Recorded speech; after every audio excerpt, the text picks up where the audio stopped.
Alright, like the caption says, today we are just going to go over how I like to practice on a new track that I am not familiar with. So I will teach you all my good little secrets.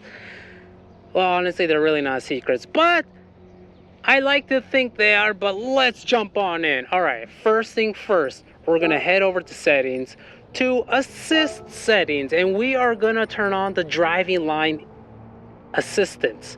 Every single one of them. Well, the two of them. So we're going to go, turn them on, turn them all on, push OK. Brake indicator, on. Brake area, on. It's like my own little life coach, because somebody has to coach me. I just can't come in to a track and know exactly where the brakings are.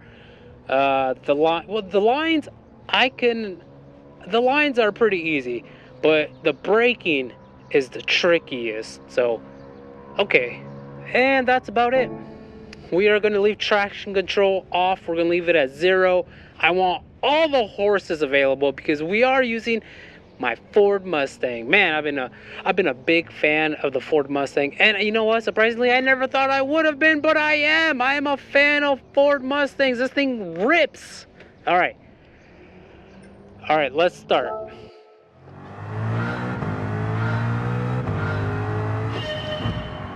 Oh, right out the gate, a nice sharp left.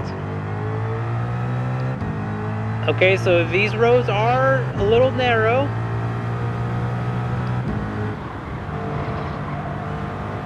And usually I take it easy, you know, I don't try to rip right through it, but just to become familiar with the area.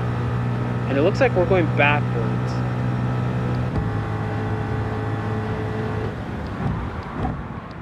Okay, and as you play, you will sometimes notice that the braking is a little too early. So you might have to play with it a little bit. You know, you might have to brake a little later or a little earlier.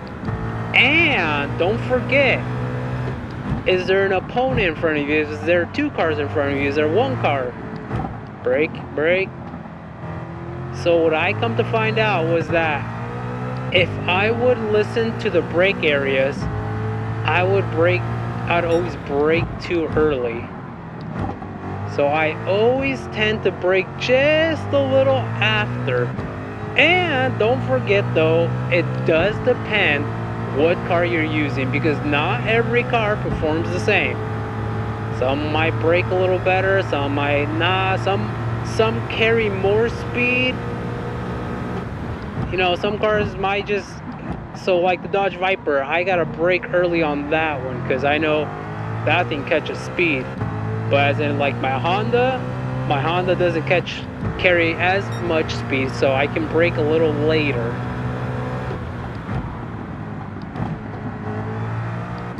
And I found it too that one time the line did not match up for what I thought was the best option. Alright, a little spin out there. Okay, that's alright. Let's get back on track.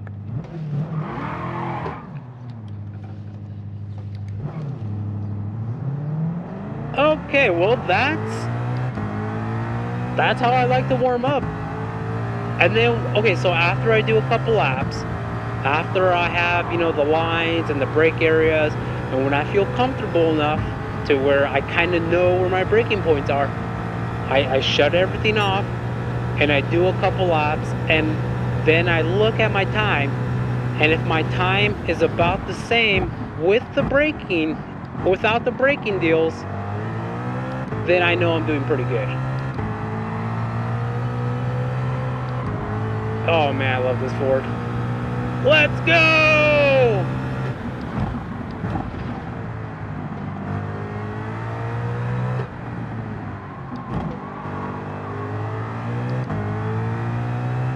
So, now you know my little secret, which isn't a secret, but someone has to coach me. I mean, it's not like I can call the director, yo, I'm at the track, I need help. You know, it's like, I'm just sitting in the basement, bro. So, that's how you have you guys. That's how I learned. And obviously, you practice, you keep grinding.